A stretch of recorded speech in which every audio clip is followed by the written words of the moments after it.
Good morning.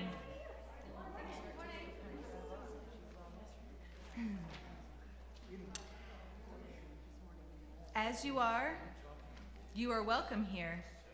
Visitor, friend, or longtime member, you are welcome here. With little children or your partner or alone, we joyfully welcome you here.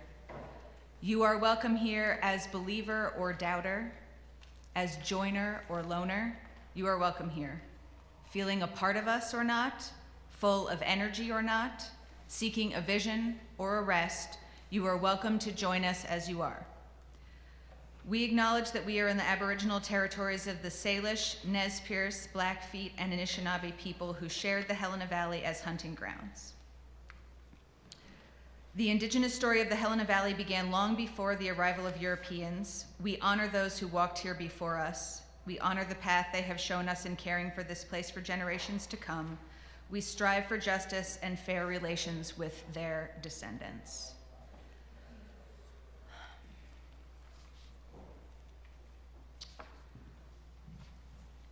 Pardon me. If Marianne would please come forward as we read together our chalice lighting from the order of service.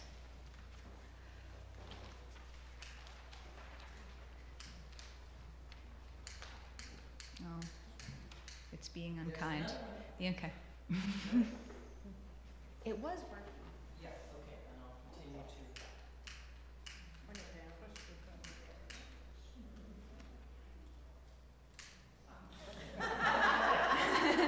Okay, you're welcome. We gather this hour as people of faith with joys and sorrows, gifts and needs. We light this beacon of hope, sign of our quest for truth and meaning, in celebration of the life we share together. And if you could please rise as you are willing and able to sing hymn number 21 for the beauty of the earth. This is my compromise for having to be inside on a day like today.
And now is the time to share our private joys and our heartfelt joys and concerns. There'll be a time to share private concerns after the recording has ended. So if anyone has any, I will pass the mic.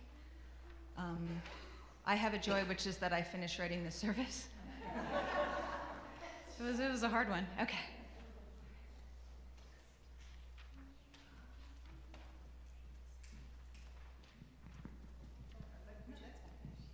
My joy is that this is my niece Leanne, and she's going to drive up to Alaska with me. Welcome.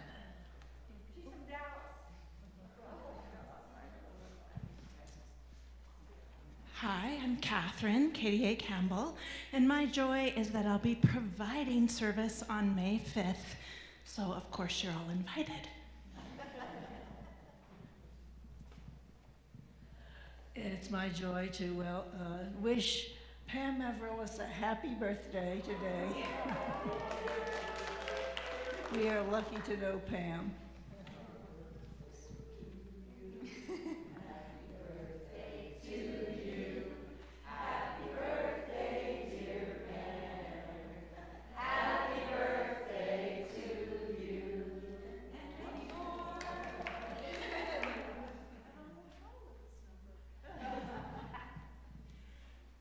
Joy that my new garden is progressing very nicely, and it's a BFD. I won't say those words out loud, but my friend Rad has been the beefcake behind this effort, and I'm really having a good time with him.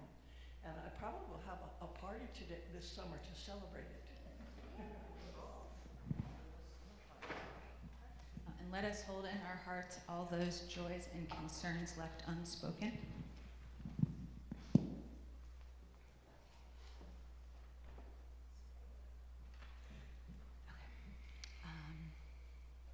Oh my. So now's the time for our offering. Oh goodness, who did I asked someone, please remember who I asked. Yay! And then after the offering, we'll sing Thank You for Loving Hands, page 25 in the Open Your Heart songbook.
Mackenzie, thank you for your gift of harmony this morning. If the children, nope, that's a lie. That's next. Okay. Our opening reading this morning is number 650 in Singing Living Tradition. It's a responsive reading. So I will read the regular print if you would please read the italics. Cherish your doubts. Cherish your doubts, for doubt is the attendant of truth. Doubt is the key to the door of knowledge. It is the servant of discovery. A belief which may not be questioned binds us to error, for there is incompleteness and imperfection in every belief. Doubt is the touchstone of truth. It is an acid which eats away the false. Let no one fear for the truth, that doubt may consume it, for doubt is a testing of belief. The truth stands boldly and unafraid. It is not shaken by the testing. For truth, if it be truth, arises from each testing stronger, more secure. Those that with silence doubt are filled with fear, their houses are built on shifting sands.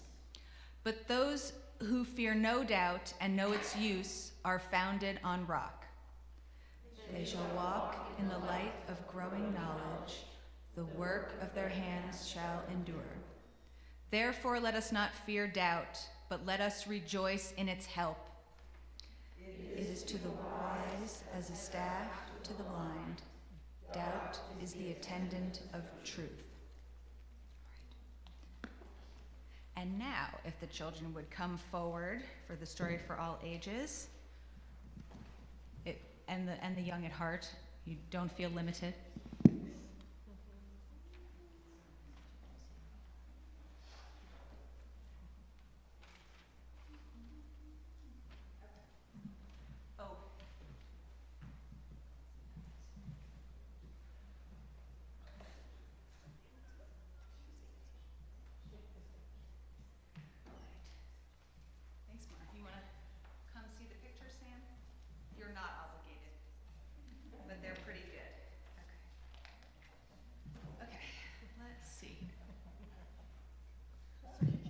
How's our audio?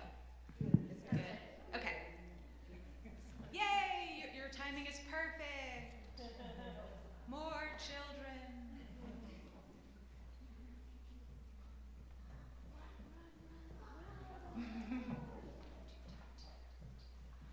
Would you have soccer today? You guys made it after having soccer. You win the award for parenting today. Okay. I Wonder by Annika Harris, illustrated by John Rowe. I think that y'all are gonna like this one. Okay. Eva loves to look for the moon. It follows her from place to place, disappearing behind trees and mountains, and then appearing again someplace new. Look, Mama, there it is. The moon looks so beautiful in the sky. How do you think it follows us, Eva? Eva thinks about it, but she just can't figure it out. It's okay to say I don't know, says her mother. When we don't know something, we get to wonder about it. I wonder if the moon and the earth are friends, says Eva. Her mother smiles. I like that idea. But Mama, how does the moon really stay so close to us? There's an invisible force called gravity that pulls all the things in the universe together, Eva's mother explains. Gravity keeps the moon close to the earth, and it keeps the planets close to the sun too. And they circle around like this, if you're the sun. Eva understands a little better, but then she starts to wonder, Mama, where does gravity come from? I don't know, Eva. Nobody really knows for sure. And when no one knows the answer to something, it's called a mystery. A mystery is something for everyone to wonder about together. How fun. Eva imagines herself wondering about gravity together with all of the people in the world. Eva watches the moon disappear behind the clouds as she walks, excited to see where it will appear next. How many grains of sand are in the whole world, Mama? I wonder about that too. There are trillions and trillions of grains of sand, but nobody knows exactly how many. Eva tries to think about all the sand in the world. It feels so big I can't fit it all in my imagination. It makes me feel dizzy, like I'm falling. I know what you mean, her mother agrees, and I'm sure other people feel that way too. Eva walks down another path looking for the moon, and a little orange butterfly appears. Then she notices there are butterflies everywhere. Mama, where did all the butterflies come from?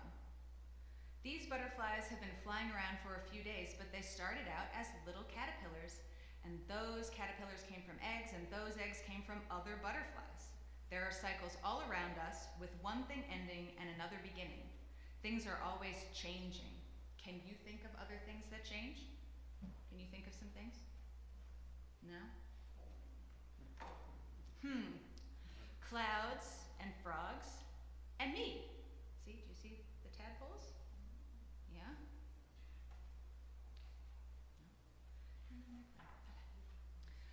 Later, Eva wonders, Mama, what was here before all the butterflies, frogs, and clouds? Before everything? I don't know, answers her mother. It's another mystery. I like trying to imagine what was here before the beginning of everything. What do you think was here? And Eva says, smiling, I don't know. She thinks about it for a long time, and then she has an idea. I wonder if there were feelings. As she walks home, Eva sees the moon again, glowing brightly above the roof of her house. Let's go inside and look for the moon through the window. We live with some big mysteries. When we come upon one, we're given a little gift. Every mystery is something for all of us to wonder about together. What do you wonder about? What do you wonder about? It's okay. Okay, and now I guess we can sing out the children.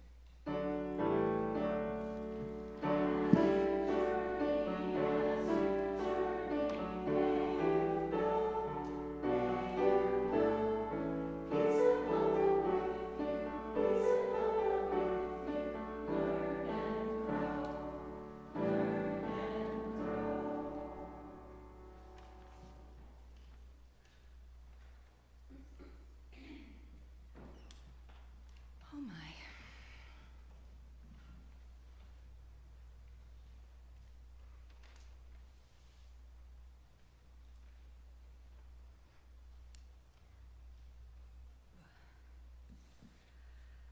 Okay, this sermon, I guess I should say, my name's Jemma Hazen. I actually don't know everybody in this room.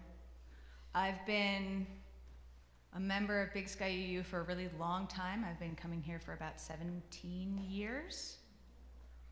Long time. This service is, I'm in the 20s now. I have no idea how many of these I've given. 20-something.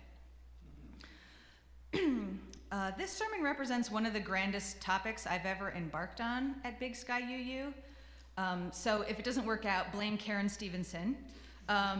When I was taking requests for topics in the fall, she suggested this one, and I was unable to resist. I take requests now, so if you ever have a topic that you're like, I want to see what Jemma would do with this, then go ahead and let me know. This is one of the juiciest topics for an agnostic, secular, humanist type person to dive into, I assure you. But I'll also warn you that this sermon's kind of a whopper, and I might not have pulled it off. To get to the core of the topic, like in a church service, I had to cut a lot of things. Yesterday morning, this was like 20 pages. So I had to cut a lot of things out. Apparently I can talk about this forever, but I'm not going to. I'm only going to stick to the allotted time. It's a very good assignment. I'll warn you, I will not solve anything with this sermon. I promise to only make things worse, and by the end of it, you'll still be glad. You will enjoy the worstness. It bears mentioning that I will not solve the conflict between science and religion for anyone. I'm clever, but I'm not cleverer than 1,000 years of very clever people arguing about this topic.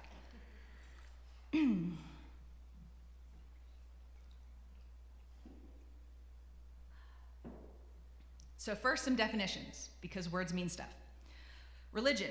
I've stood up here many times and said that religion is not something that people believe, it's something that they do. This conviction is based on my understanding of the history of religion and the utility or instrumentality of religion. I believe that religion is the social technology that best coheres groups of people together and unifies their self-interest for a greater good. But also that definition of religion, the one that I've said to all of you many times, is not strictly true. It's not what most people who practice a religion or who would stand outside of the practice of religion think religion is. No.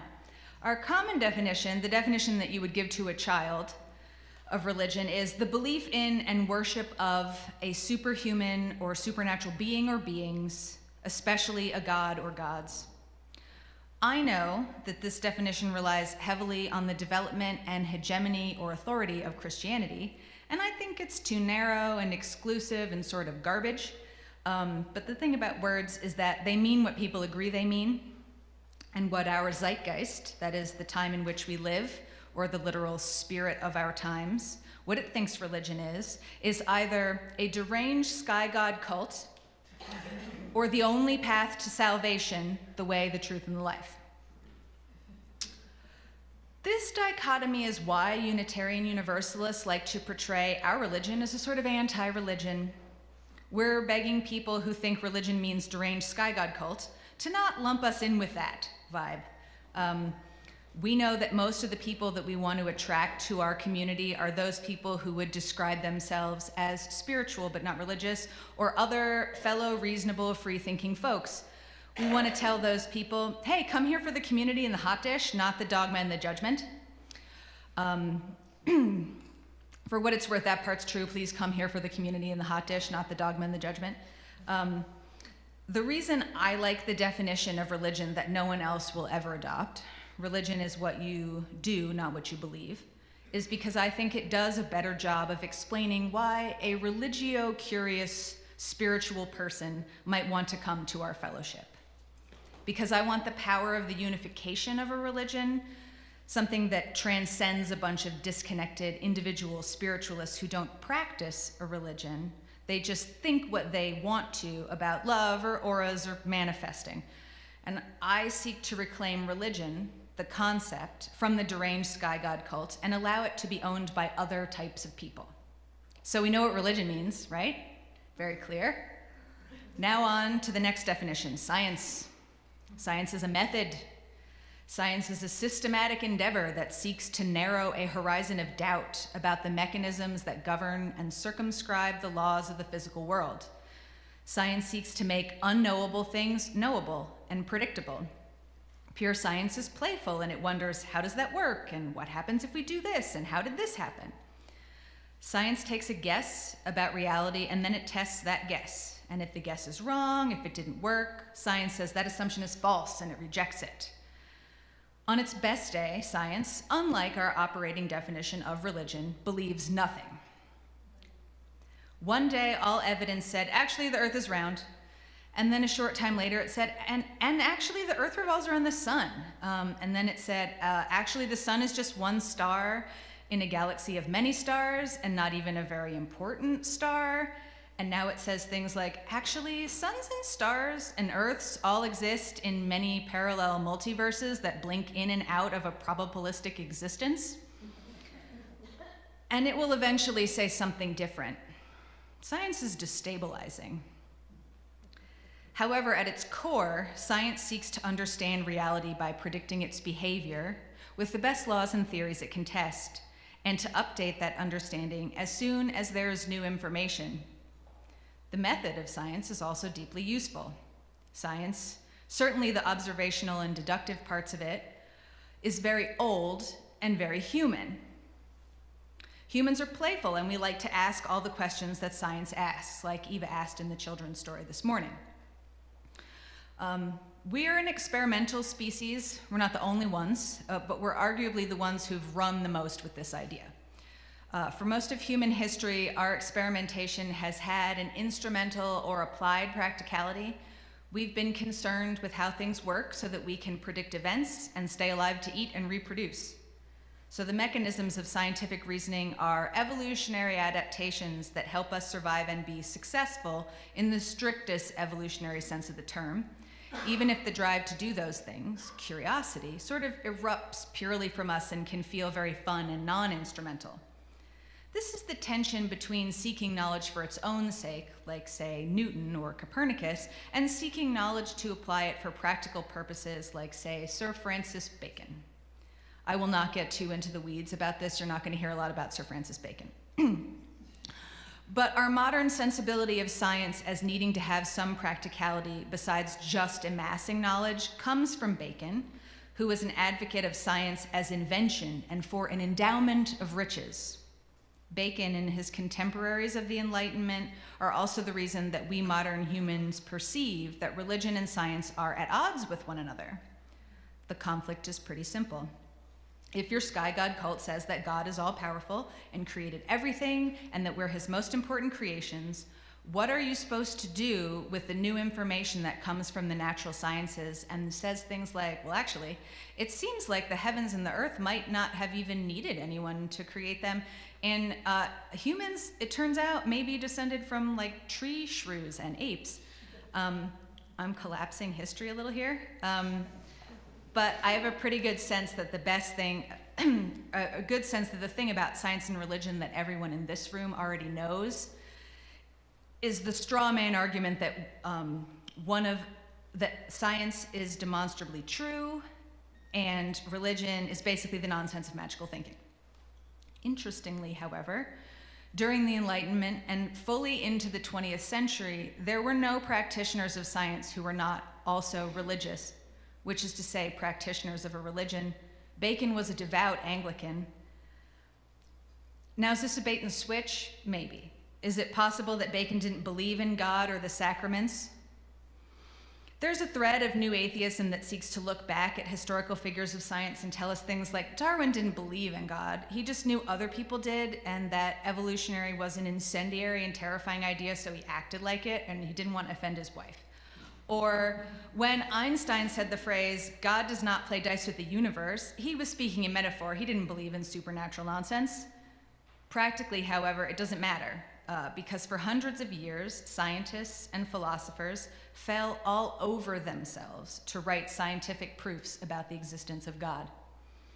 They didn't do this only because they were afraid of being excommunicated by the church. They mostly did it because they were also trying to solve the problem that we are, to reconcile the tension between what science revealed and what religion held as true when they appeared to contradict one another. They were seeking to define the border. Enter the title of this sermon, Non-Overlapping Magisteria. If you're in the scientist camp for this idea, which is not mine, you'll attribute it to paleontologist Stephen Jay Gould, but he got the idea from Pope Pius XII's 1950 papal encyclical Humani Generis. Here's the idea in a nutshell. Science and religion each have a different purview, or magisterium, and they don't overlap or contradict each other at all. Or as Gould said in 1999, science tries to document the factual character of the natural world and to develop theories that coordinate and explain these facts. Religion, on the other hand, operates in the equally important but utterly different realm of human purposes, meanings, and values, subjects that the factual domain of science might illuminate but can never resolve.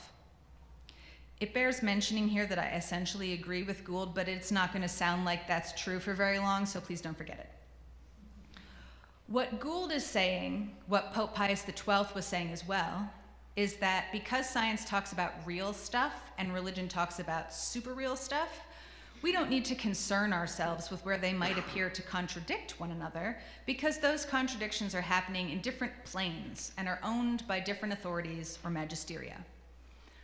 Pope Pius XII wanted the Catholic Church to not lose credibility or relevance by denouncing human evolution.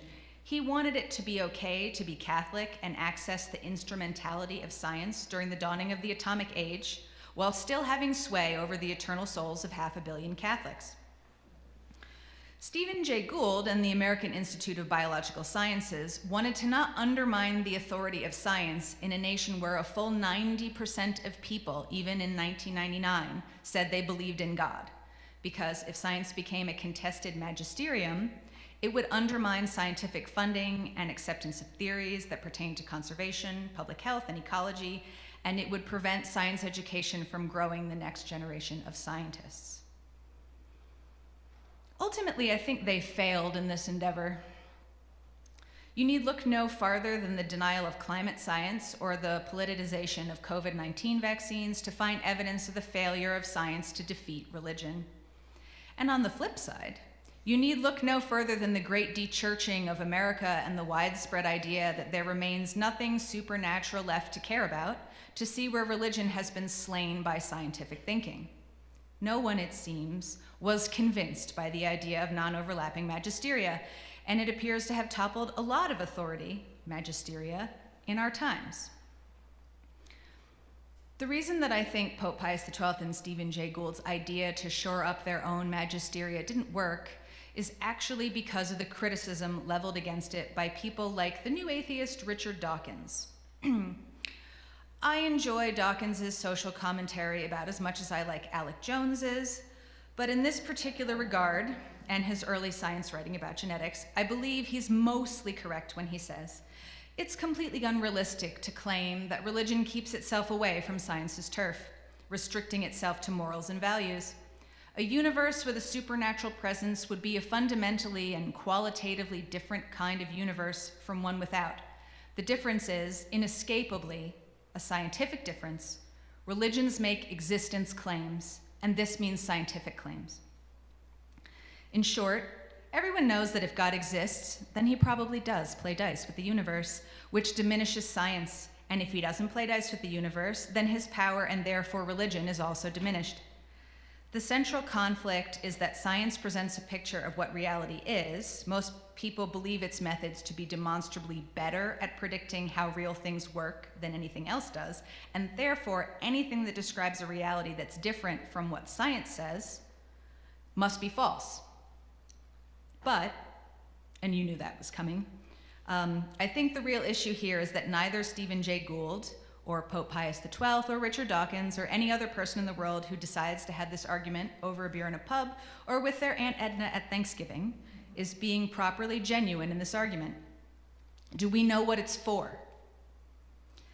At this point, I've been the sort of tricky that I often am when I give a sermon. I tried not to be this time. I tried to say I have a definition of religion that I prefer and that most other people didn't agree with. That was a hint. But if I told you that religion and science are both the sorts of...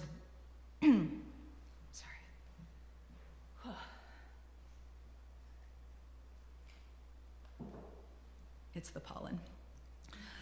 What if I told you that religion and science are both the sorts of words that are dreadful at having real meanings, and that, especially in the case of religion, this has been the case for thousands of years? The definitions almost always serve as a smokescreen for the sort of argument people want to have, and do not really represent the plurality of the things themselves or honor what they are for. I've given a few sermons about the history of religion, and I'm not about to retread those here. But throughout most of the time that we as humans have conceived of religion as something separate from just being alive, it's been a contentious term.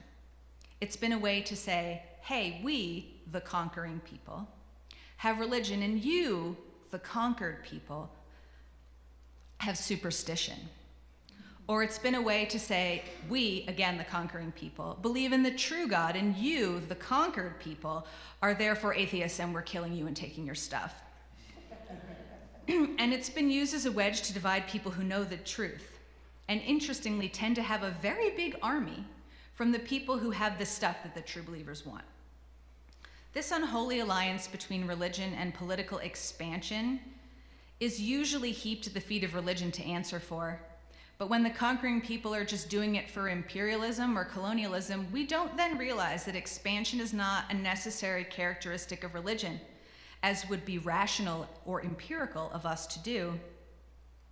When people make the "so much blood has been shed in the name of religion" as a justification for why religion is bad or evil, they're invariably talking about the Crusades or the Inquisition or forced conversion of indigenous peoples. Those things are bad, but they're not talking about the American Revolution, which was arguably fought over Enlightenment ideals, or the American Civil War, ostensibly fought over what a person is and who gets to own some of them, or the First World War, fought over political alliances to preserve colonial power, or the Second World War, fought mostly because of the consequences of the First World War, plus a sprinkle of genocide. I think you get it. Suffice it to say, all that violence and bloodshed was demonstrably not at all about who worshipped what sky gods. But all those conflicts resulted in many orders of magnitude more casualties than any holy wars we've ever had.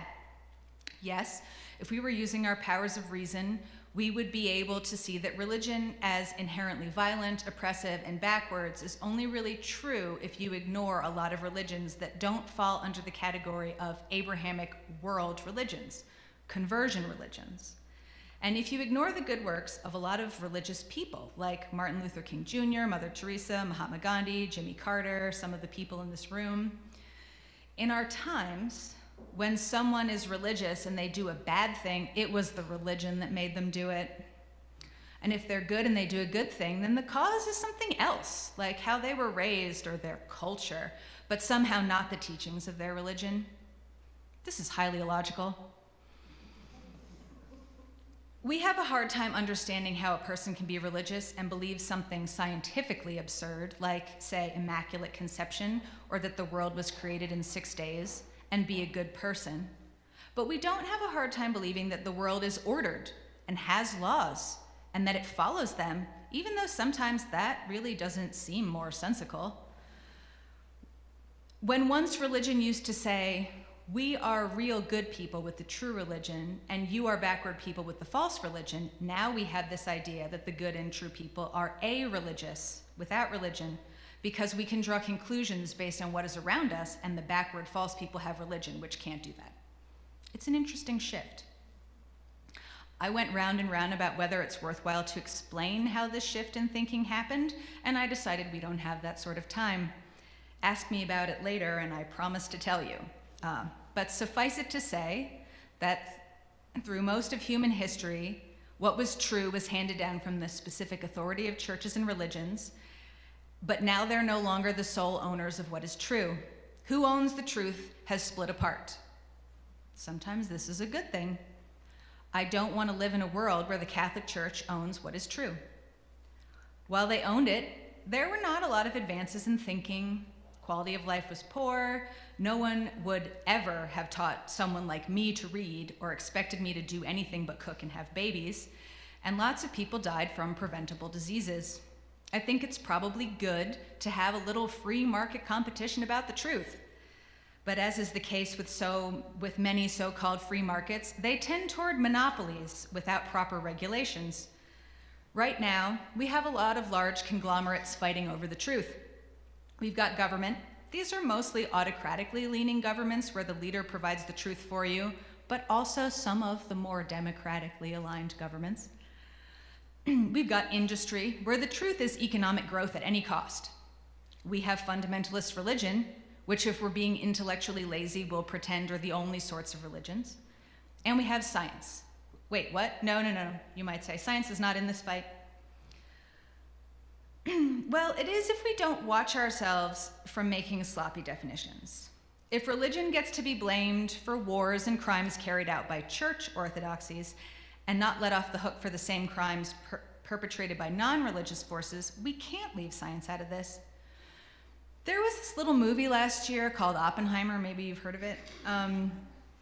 Oppenheimer tells the story of the father of the atomic bomb. And though it goes to great lengths to show us the internal conflict that J. Robert Oppenheimer and some of his fellow scientists had in transforming the pure research of science into the instrumentality of weaponry for the War Department, what it fails to do is confront the underlying moral assumption of science, which is that knowing more and marching towards progress is always better than where we are now.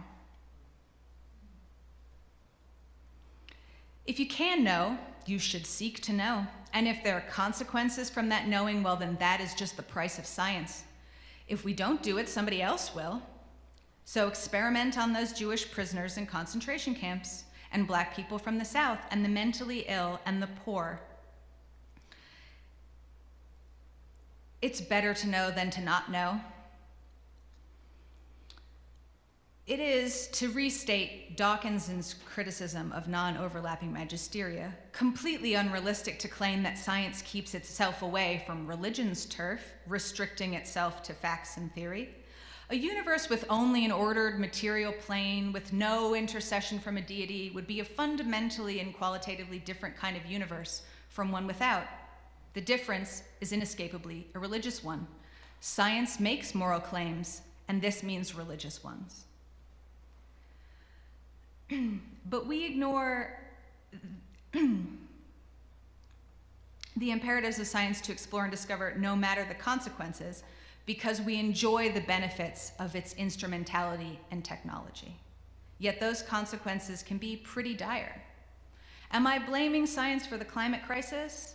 Only inasmuch as some others might blame religion for war or genocide. I'm also very happy to blame colonialism or capitalism for either of them. It's not as pleasant when the shoe is on the other foot, I will say. I think that the underlying tension is actually at the root of a lot of the science denialism that we see in the world. It's not just that science threatens the surety of religious belief, it's also that science and technology together show us progress and knowledge in one hand, but then with the other, it takes away the ability to lean on other sources of truth, which it's deemed illogical. And often it does create some harms or iniquities. Most of the other sources of truth that a blind adherence to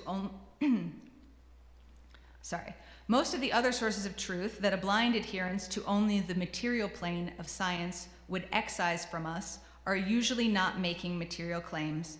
They are talking about values and ethics. I say it this way because in general, what science does the most poorly is what I think religion does the best. Religion explains to us a framework for what to do and a structure of how to behave and why to behave that way. In opting out of this, because morality is not the stuff of science, science doesn't give us any guidance for how to be, and you can see where that has gotten us. Am I saying we should abandon science and all go back to only being religious? No, that would be ridiculous. I am also not saying we should dissolve nation states or the global economy. Not all statements of truth are designed to annihilate all other statements of truth. There is tremendous value in the discoveries and technologies of science. What I'm saying is that science alone is not enough, that we also need religion. Both can be true in those areas where the truth each has to offer has the most value. Science cannot comfort anyone when it changes the orientation of reality by discovering that Earth is not the center of the universe, and it's of no help to anyone needing to process the grief of biodiversity loss or the pollution of a sacred river. Science cannot console even the scientist who studies human behavior and knows that humans need to build their social realities together, even as she watches them become more and more polarized and isolated. And this was the precise reasoning behind the invention of the idea of non-overlapping magisteria. But I'll take it one further. I would argue that no individual magisterium should be allowed to corner the market on the truth. It does not hurt anyone if I believe in a sky god who created the world in 6 days, so long as my belief in that sky god doesn't prevent other people from not believing in him. It is, as Justice Oliver Wendell Holmes once said, the right to swing my fist ends where the other man's nose begins. Now, I'm not naive. I understand that some religionists in this country want to install a Christian nationalist government and swing their fists into all our noses. But I think I've demonstrated today that this is not solely a religion problem. This is a monopoly on the truth problem. Because after all, we also, as Unitarian Universalists, have a religion, and our religion is not seeking to overthrow the right of religious pluralism or to deny science. So religion cannot be, by definition, something that annihilates all other sources of truth. And we have just as much right to the institution of religion as anyone else. Apparently, about 17 years ago, when I first started coming to Big Sky UU, Pad, who is not here today, but I think many of you know him, Pad and I had a conversation, and he said Unitarian Universalism was the best religion. And then I said, yes, Pad, for you. I don't remember this at all, but it sounds like something I would say, and Pad would never slander me. I only found out about it because he mentioned it in one of his sermons about 9 years ago, which I think means that it was maybe a formative conversation for both of us. I think about this statement often because I do believe, as the Dalai Lama does, that people should practice the religion of their people and not convert, which means that I'm not actively seeking to convert people to Unitarian Universalism if they already have a religion. But I do think that UU has a lot to offer those who have fled as refugees from their religions of origin, usually because of abuse or an inability to truly believe dogmatic or fundamentalist teachings in the face of other options. What I like about UU is that it is a pluralistic religion. It allows everyone to hold provisionally onto their truth, in a similar way to science, so that when new information is gained, new behaviors can take root. It's an anti-dogmatic religion, not an anti-religion. It is able to change as times and facts change, and it gives its followers tools for living in a world where no one authority holds the truth, where we must be discerning, but we also must always be open. I think it is a religion for people who want to seek more than they want to be sure, an ideal religion for our times, and so maybe Pad was right after all. It is in this spirit that I give you these thoughts about the necessity of balancing truth with doubt, with wondering about mysteries and our journey through the living tradition. As promised, I didn't solve anything for you today about the conflict between science and religion, except maybe that it isn't the right argument to have. And now I want to leave you all with a reading of our 6 sources before a moment of silent meditation. The 6 sources are in the Singing Living Tradition songbook. They're kind of before the pages are numbered. It's like right about there. And you are welcome to follow along with them if you'd like. It's kind of long. The living tradition we share draws from many sources. Direct experiences of that transcending mystery and wonder affirmed in all cultures, which moves us to a renewal of the spirit and an openness to the forces that create and uphold life. Words and deeds of prophetic men and women which challenge us to confront powers and structures of evil with justice, compassion, and the transforming power of love. Wisdom from the world's religions that inspire us in our ethical and spiritual life. Jewish and Christian teachings which call us to respond to God's love by loving our neighbors as ourselves. Humanist teachings which counsel us to heed the guidance of reason and the results of science and warn us against idolatries of the mind and spirit.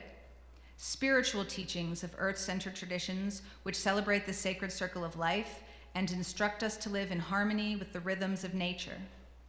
Grateful for the religious pluralism which enriches and ennobles our faith, we are inspired to deepen our understanding and expand our vision. As free congregations, we enter into this covenant, promising to one another our mutual trust and support. Now we'll have a few moments of silent meditation.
My favorite part of service is actually always reflections.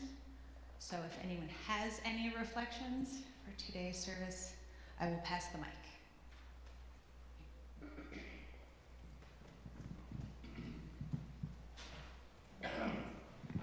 My name is Christina, and one of the thoughts I had as Jemma was talking was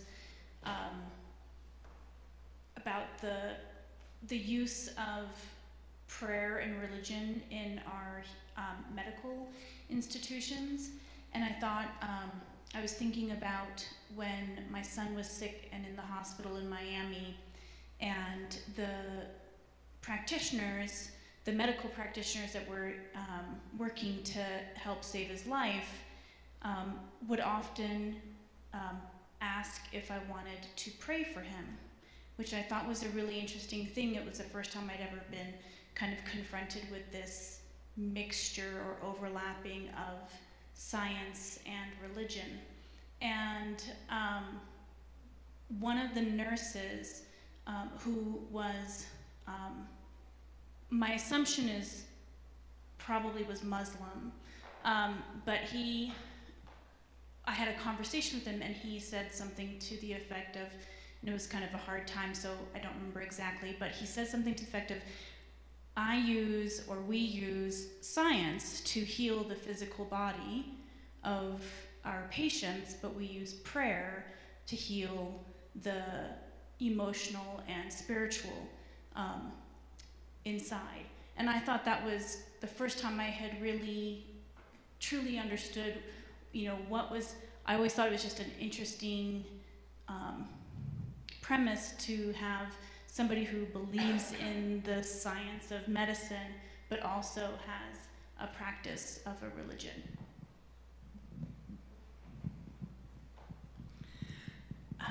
Thank you, Jemma, for today's service, and Christine for your comment.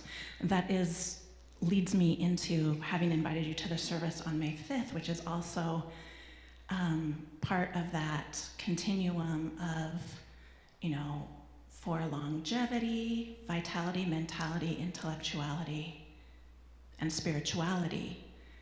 And as a yoga therapist, specific to hatha, which is a physical practice, the longevity is also the correlations with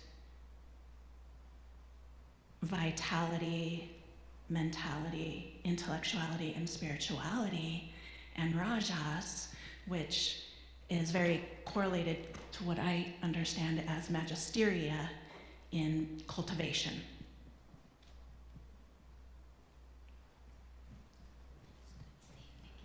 Thank you, Jemma. I can't wait to go home this week while I'm not single parenting and listen to the YouTube at half speed and take notes.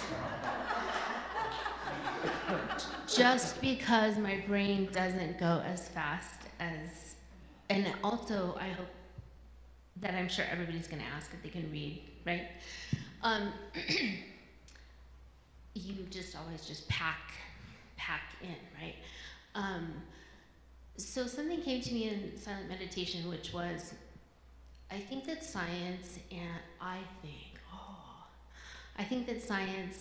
and religion both feed into the human condition of addiction to the idea of certainty, of which there is no such thing as certainty. There are only a few things that we are certain of. We will die, and when someone dies that we love, we will miss them forever, right? Those are two things that we're really certain of. Sorry, I always do that. Anyway, in my first exploration of Unitarian Universalism and why I was so drawn to it, coming from a scientific household with one parent who was raised as I forget the name of the religion, really devout Christian something, and then also very devout atheist, right? So atheism is a little angry for me, though it's fun and it's spicy and it's sassy, which I am too. But agnosticism was described to me, and it very well could have been Jemma or someone else here or someone in Santa Barbara at UU, described agnosticism as, I don't know what there is, and I don't believe that it's important that I know. And when that really sunk into me as a core of who I am, I don't know. I kind of think I know that some things are not true, but I try not to get into it. But I don't know. and I don't think it's important that I know. It is so freeing because part of wanting to know is that addiction to certainty. So it's just something that came up for me, and thank you again. I like the phrase addiction to certainty. I'm going to be very pragmatic because I think it's important for me to kind of come to terms, I mean, with friends and with people in general. But when Gail and I moved to Montana 8 years ago, we were working almost entirely with farmers and ranchers and food people, and we still are. But I got the notion. I had always lived in very progressive areas, Wisconsin and Minnesota and Seattle, and that we should follow religion, that we should go to churches. I'm sort of laughing because I'm laughing at myself. You know, the idea was entirely political.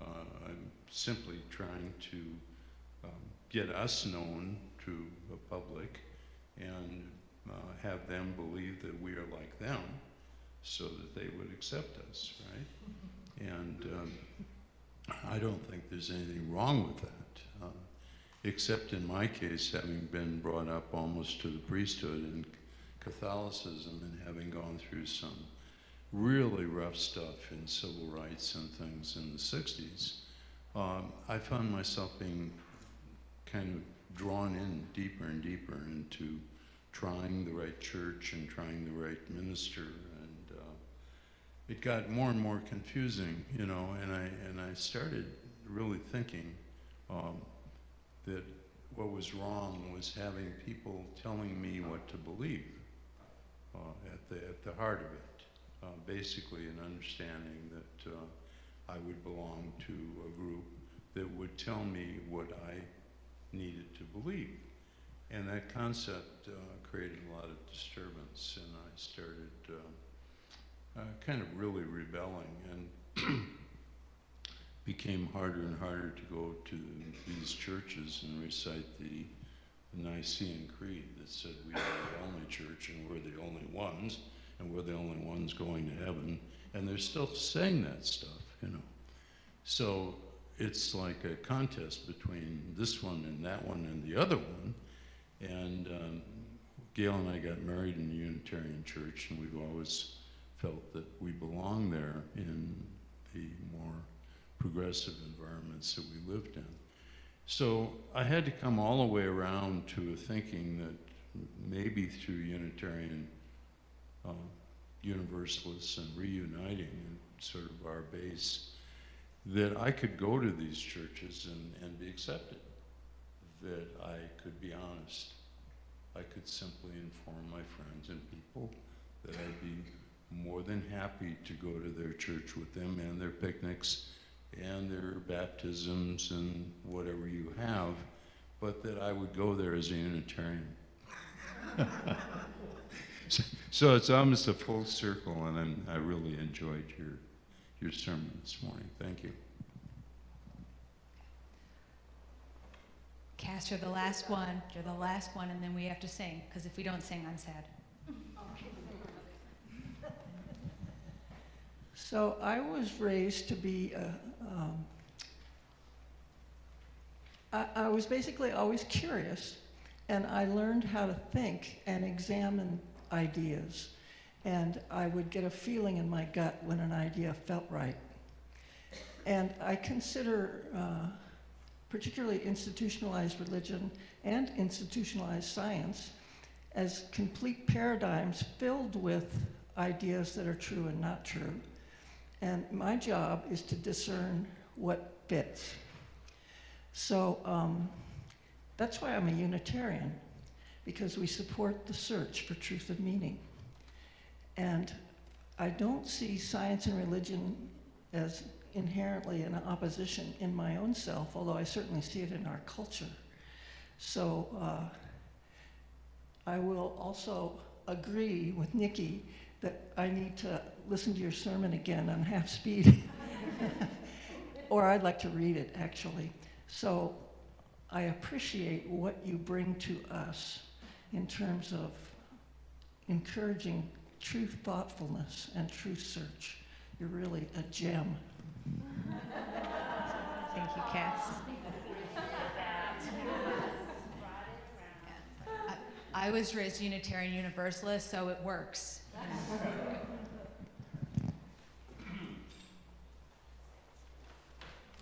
And then, closing hymn is number 318 in Singing Living Tradition. We Would Be One.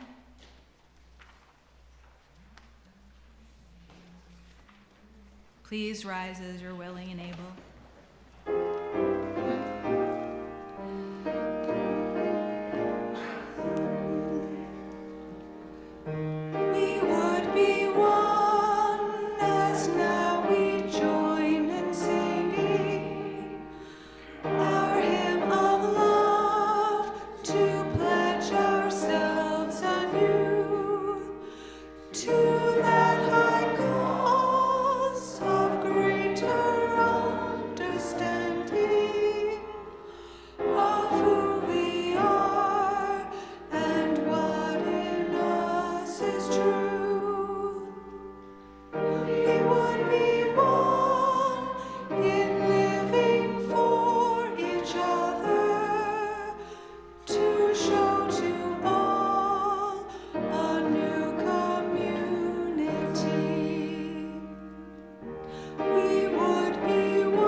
Please come forward to extinguish the chalice as we read together from our order of service.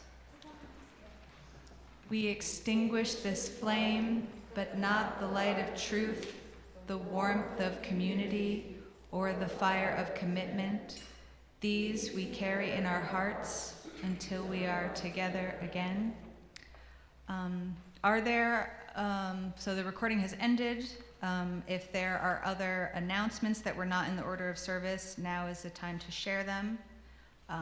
And also then any private joys or concerns. Dear.